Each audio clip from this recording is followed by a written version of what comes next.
Welcome to Choice Classic Radio, where we bring to you the greatest old-time radio shows. Like us on Facebook, subscribe to us on YouTube, and thank you for donating at choiceclassicradio.com.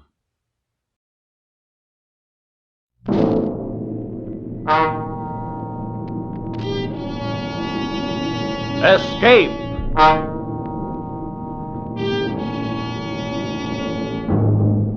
You are fighting your way through a frozen wilderness, torn by the icy blast of an Arctic blizzard, and driving you on towards certain death is a man with a gun, from whom you cannot escape.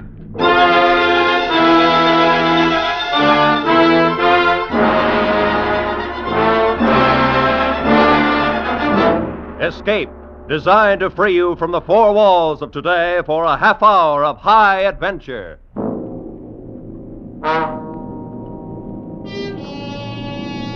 Tonight we escape to the Canadian North Woods, to a lonely wilderness where justice finds strange paths, as James Oliver Curwood told it in his famous story, The Match.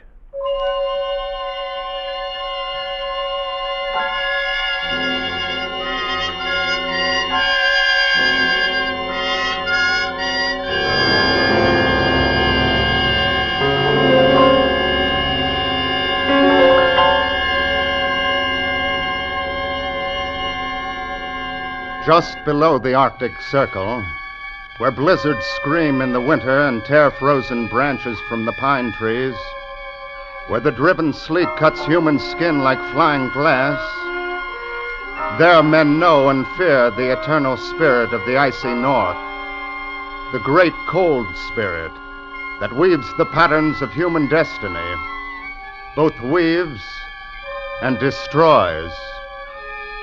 Forever and again, the spirit throws out strange swirls of chance and coincidence that meet eventually in a terrible whirlpool which swallows up the old pattern and creates some new and different one for men to wonder and marvel at.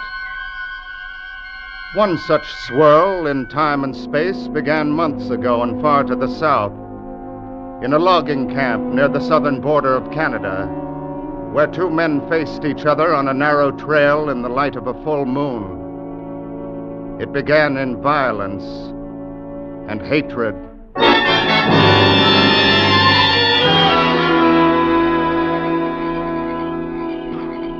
What do you want, Loring? Thorne, I've been talking to Jeannie. She told me what you did. Well, what about it? She told me all of it, the whole thing. Too bad, Loring. But if you can't keep your wife from casting her eye around, then that's your tough luck. There were no eyes cast around, and you know it. All right, then. What are you going to do about it? I'm not sure yet.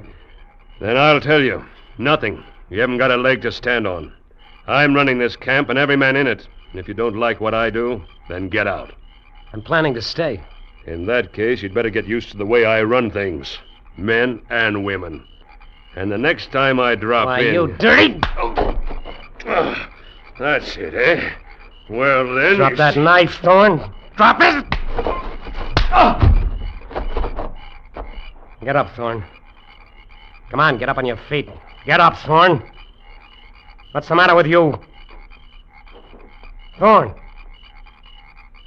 Thorne. That rock under his head. He's dead.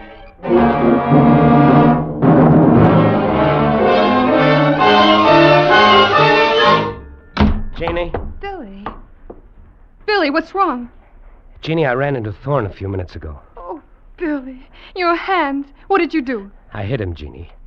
He started to pull a knife, so I knocked him down. His head hit a rock when he fell. He's dead. No. Oh, no. They probably won't find Thorne till morning, so I've got to get out of here in the next half hour. Leave? I'm new here, Jeannie. They don't know me. It's just my word. I wouldn't have a chance. Where'll we go? Not you. You're going to take the baby and go back to the cottage in New York State. But where are you planning to go? North, honey. A long ways north. I'll have a better chance up there in the woods. They'll catch you, Billy. They always do. Don't worry. They won't catch me. And somehow, sooner or later, we're going to be back together again. Believe me.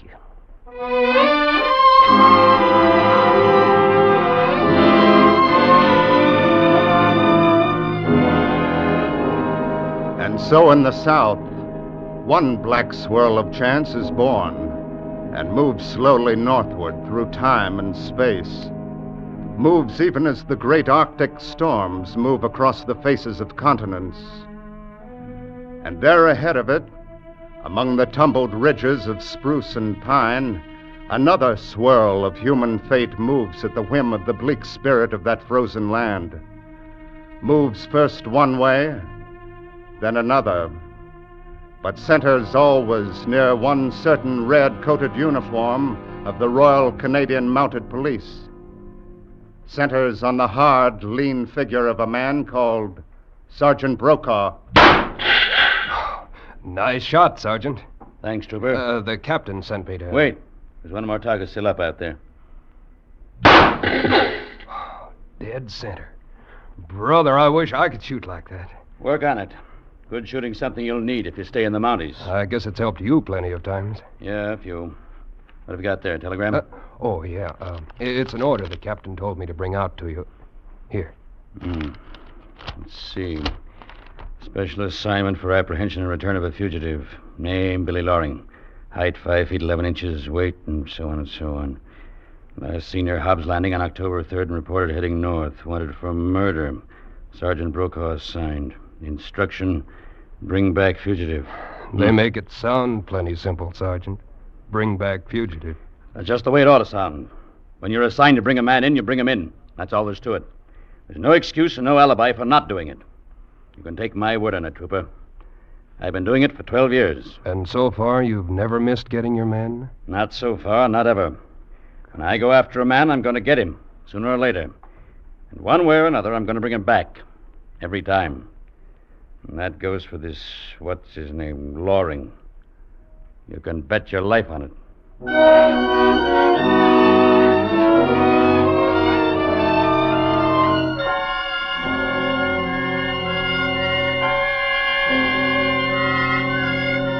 And so they grew in time and space, these two great swirls of chance, the one hovering in the north, and the other moving toward it slowly across 1,000 miles and through 227 days. And one night at last, they met in a tiny raw pine cabin hidden in the blizzard-frozen marsh hard up against the Arctic Circle. And the wild whirlpool born from that meeting created strange, new patterns of human life and death and destiny. All right, Loring. Let's have your other wrist. There. You don't need these handcuffs. You've got me, that's that. I don't take chances, Loring. You know it already, of course, but you're under arrest in the name of the Crown for murder. You can sit down in that chair by the stove. Thanks. It's funny, I've lived here all winter, and I've had pretty good luck trapping. I've been selling furs to the Indians. In another month, I'd have had enough to go away and meet my wife. Then you come along. Tough luck, Loring. We'll start back for the post in the morning, or at least as soon as this blizzard lets up. That'll be 3 days. It always is. What's your name? Brokaw. Sergeant Brokaw. That's kind of funny somehow, today being the day you found me. Glad I did. I hate to be camping out in that blizzard tonight. What's so funny about today? It's her birthday. I mean, my wife, Jeannie. Here, let me show you. Hold it, Loring. Oh, no. It's all right. It's just her photograph. Here, let me unwrap it. See? She's a pretty girl. Yeah, that and everything else, Sergeant. You married? No. Had some of her hair. That curl that's pinned to the picture. Yeah. Red, isn't it? It's like red gold. We got married on her birthday. So today's our wedding anniversary, too.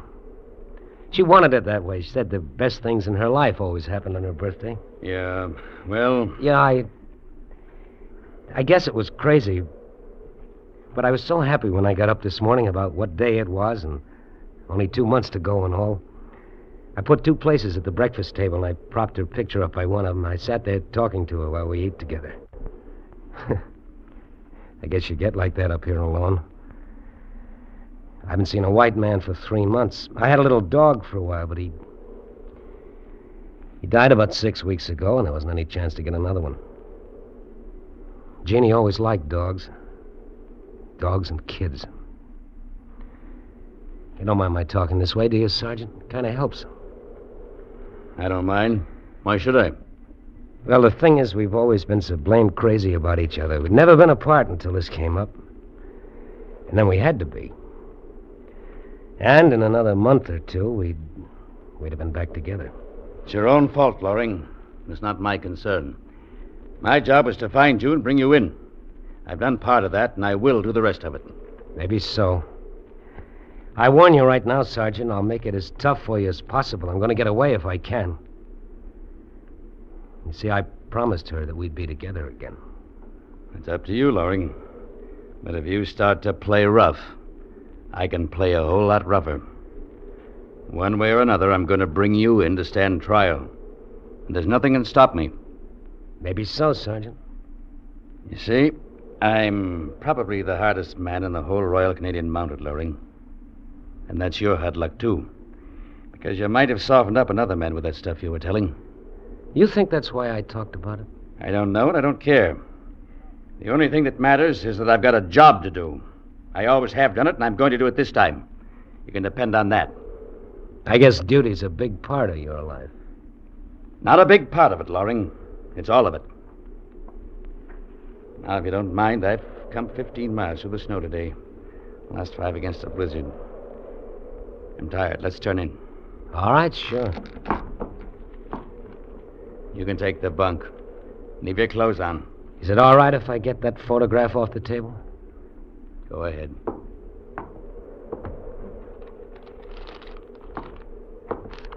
All right. Put your feet together. Huh? What's the chain for? Another reason to call me hard. I'm going to padlock it around your ankles. You are cautious. That's right, Loring. There. Now call out if you want anything in the night. If you try to get up without calling, I'll kill you. I'll sleep here in the chair. And this gun happens to be cocked. Thanks for warning me. Good night, Sergeant. Good night. By the way, Sergeant Brokaw, Yeah? it's too bad you never got married. Why? Because when you go to sleep, you've nobody to dream about.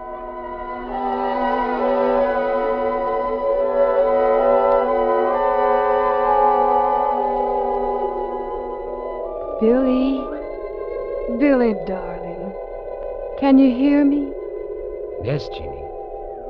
Yes, darling. Never mind the blizzard. It doesn't matter. We've been in storms before. Yes, I remember. And today's my birthday. And also the day we were married. Nothing can really hurt us. Everything's going to be all right. Yes, Jeannie. Yes, everything is going to be all right. Billy, Yes, Jeannie? remember one time in the fall, we built a bonfire and roasted ears of corn. That was in the field back of the cottage. Oh, yes, 2 years ago. That was on your birthday, too. Yes. And do you remember how the smoke would always get in your eyes, and how it would follow you around and make you cough and sneeze? Sure, I remember. Remember? The smoke, Billy. The smoke, Sure, I remember. Billy. The smoke. The smoke. What? Smoke. The cabin's on fire. Sergeant. Sergeant Brokaw. What? Wake up. The cabin's on fire. Good Lord. Will you get this chain off my feet? I can't walk. No time. The whole roof's on fire. Here. I'll carry it. Smoke. Can't see the door. Oh, here it is. There, looks like we made it. Thanks, Sergeant. I gotta get back in there. All our stuff's in there. You can't make it. There goes the roof.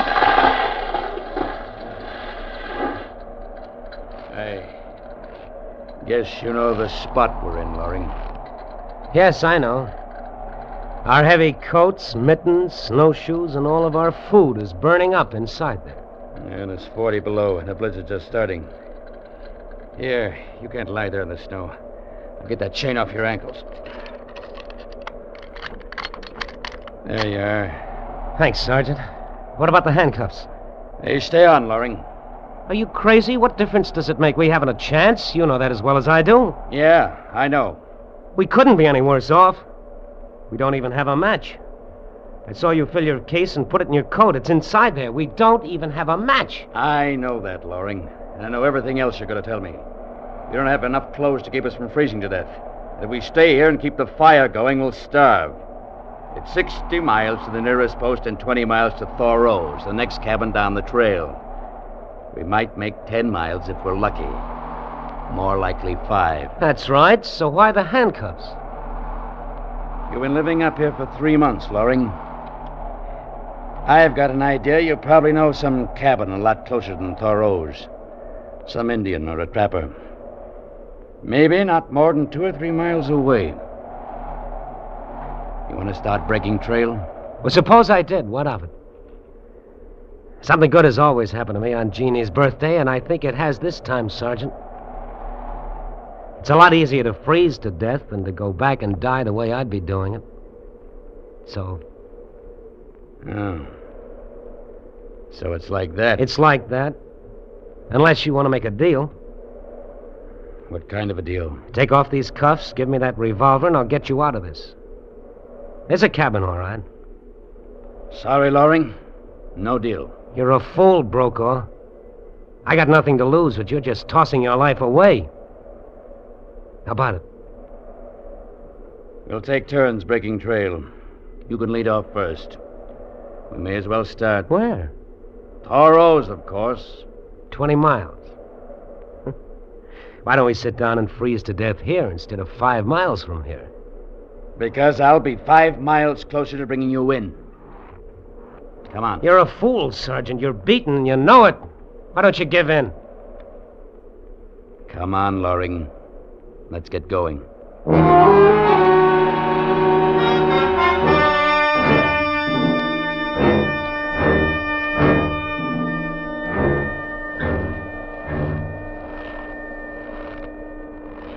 Loring, how far do you think we've come by now? I don't know. Let's rest for a minute. Yeah, I'm pretty winded myself. 5 miles, you think? I'd say about 4. 16 more to Thoreau's. Think we'll make it, Sergeant? We'll try it. If we only had some way of building fires, we could stop and get warm once in a while. Not even an Indian could build a fire in this blizzard without matches. Yeah. The wind is slacking off a bit. Which means it'll get colder. No, we better move on. Sergeant, how about taking off these cuffs? They're freezing to my skin. Look, I'm bleeding on both wrists. Then why don't you take us to that cabin you know about? Want to make that deal? No deal. No deal, no cabin. Then I'm sorry for you, Loring. But the cuffs stay on. Why? What difference can it make? We'll both be dead in 2 hours anyway. If we are, you'll still be wearing those cuffs. And this gun will still be in my holster. Dead or alive, you'll still be my prisoner. The hardest man in the Mounties. Are you ready, Loring? Sure, why not? I'll let out for a while. Come on, let's go.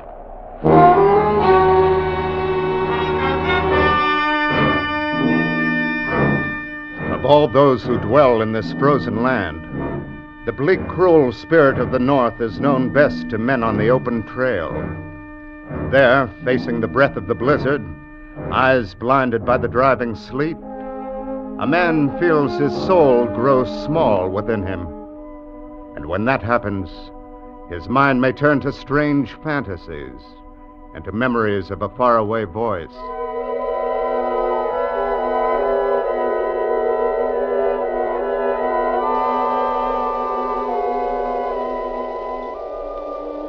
Billy?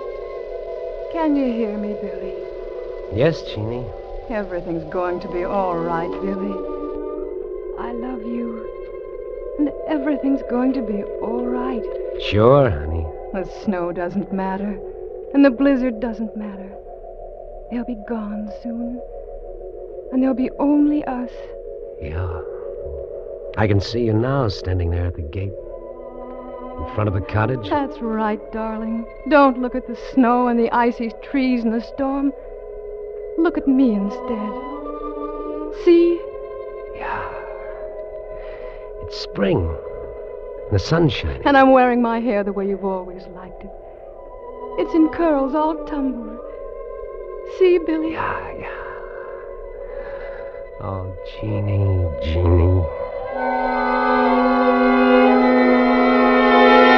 But, Brokaw, what's the matter? Held out. Tired. Rest a while. You can't lie there like that. You'll be asleep in 5 minutes. That'll be the end. Thoreau's. How much farther? Oh, around 14 miles. Come about 6 altogether. Your hands. In pretty bad shape. I don't know, Sergeant. I can't feel anything now. Might as well. Take those cuffs off. Stick out your hands. Thanks, Sergeant. Yeah. Here's my gun. How come? I'm through. Beat. I'm giving in, Laurie. Take us to that cabin. What's wrong with you? You're too late, Sergeant. What do you mean? The cabin's about 2 miles from where mine was. We're over 4 miles from it now. Neither one of us can last another half mile. Yeah. I guess you're right. Well, looks like you win, Laurie. You might call it that. It's tough on you, though. I was going to die anyway. Well, we may as well keep moving. Why? This is as good a place as any. Not gonna stop trying as long as I can move. You can do what you like, Laurie. I'm going on. Wait a minute, Sergeant. If we had a fire and we could get warm for a while, then we could make that cabin without much danger. Yeah, we haven't. Suppose I say the word that'll save both of us, get us out of this. Will you go back to headquarters and tell them I'm dead? No, I can't do that. In 12 years of the service, I haven't run up a white flag once. I'm not going to do it now. Dying or no dying. Duty, huh? Call it whatever you want. We'll make you a square offer, though. Pull us out of this, and I'll give you 24 hours head start. As soon as we're both on our feet again. You're all right, Brokaw. Funny, I don't even know why I'm doing this. I could have let you go on down the trail there. You'd stumble into a drift and be dead before you'd made half a mile, and I'd have been safe then. Funny, I don't know why I'd do it. Maybe it's on account of her. What's your plan, Laurie? What have you got in mind? I'll take the offer of 24 hours, Brokaw. I've got a match. A match? Yeah, just one. I remember dropping it in my pants pocket yesterday. It's on this side. Maybe you can get to it. Your hands are in better shape than mine. All right. I can't seem to... Yeah, here it is. It's dry, too. Now drop it. It's the only one. Yeah, we gotta have some branches. Dry bark. Here, you hold it while I get some off that birch tree. All right. Mash. Don't drop it, Lauren. Hold it careful. Yeah, I got it. Bark's dry underneath. Ought to be all right to start it. That should burn all right. We ought to have some dry paper, just to make sure. I've got some. Hold the match. Paper wrapped around that photograph. Huh? Here you are. Funny, I was thinking about her when I remembered the match. I guess she's the one that's really going to light this fire. Well, there it is. You want to strike it? Or you want me to? You go ahead. My hands are still pretty stiff. All right. You ought to Have something dry to scratch it on. There's a gun file in my same pocket. Reach in and get it. All right. Oh, yeah, here it is. All right. Well, It's up to her now. All right, Jeannie, strike the match. oh, Brokaw. oh, Brokaw, what's the matter? the match. Loring, it went out. No. Our only chance, and it went out. So that's that. I gotta get moving. I gotta get to Thoreau. Brokaw, you can't make I it. gotta go on. As long as I'm alive. I gotta keep going. I gotta keep going. Brokaw, you don't have a chance. Brokaw! He's gone. Well, what's the difference, here or half a mile farther? It's not so bad. It's kind of peaceful. Dreamy. So peaceful, it's just like going to sleep. Billy. Don't go to sleep, Billy. Wake up. Everything's gonna be all right, Jeannie. Wake up. Darling. You can't go to sleep. You've got to wake up. Everything's all right. The smoke, Billy. Don't you remember the smoke? Huh? We're going to be together again. Open your eyes. Huh? Together again, Billy. Open your eyes. Huh? What? Smoke. The fire. It's burning. The spark from that match must have caught. Jeannie! The fire is burning. The fire!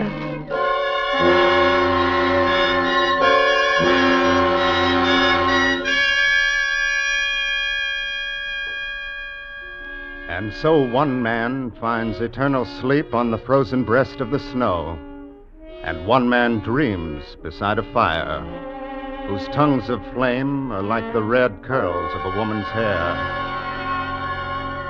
When the blizzard has stripped the little things away, and the soul of a man stands facing the blast, clean and bare and alone, then what is right and what is wrong? Does justice depend on the striking of a match? Is human destiny only a thing of accident and of chance? Ask the icy voice of the Arctic storm. Ask the cold, bleak spirit of the great North woods.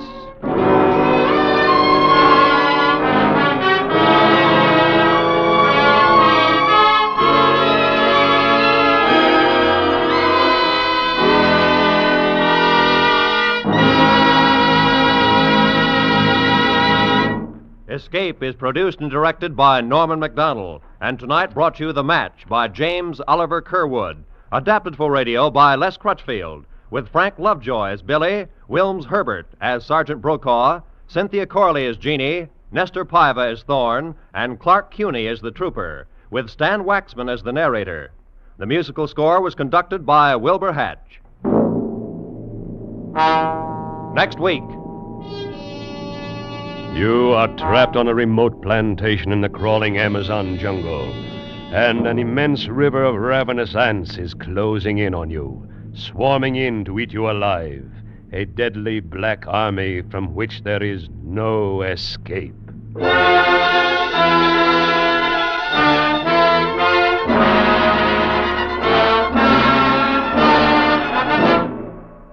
Next week, we bring back the escape story you have most requested in your letters, Carl Stevenson's gripping tale, Leiningen versus the Ants. Good night, then, until this same time next week, when once again we offer you Escape.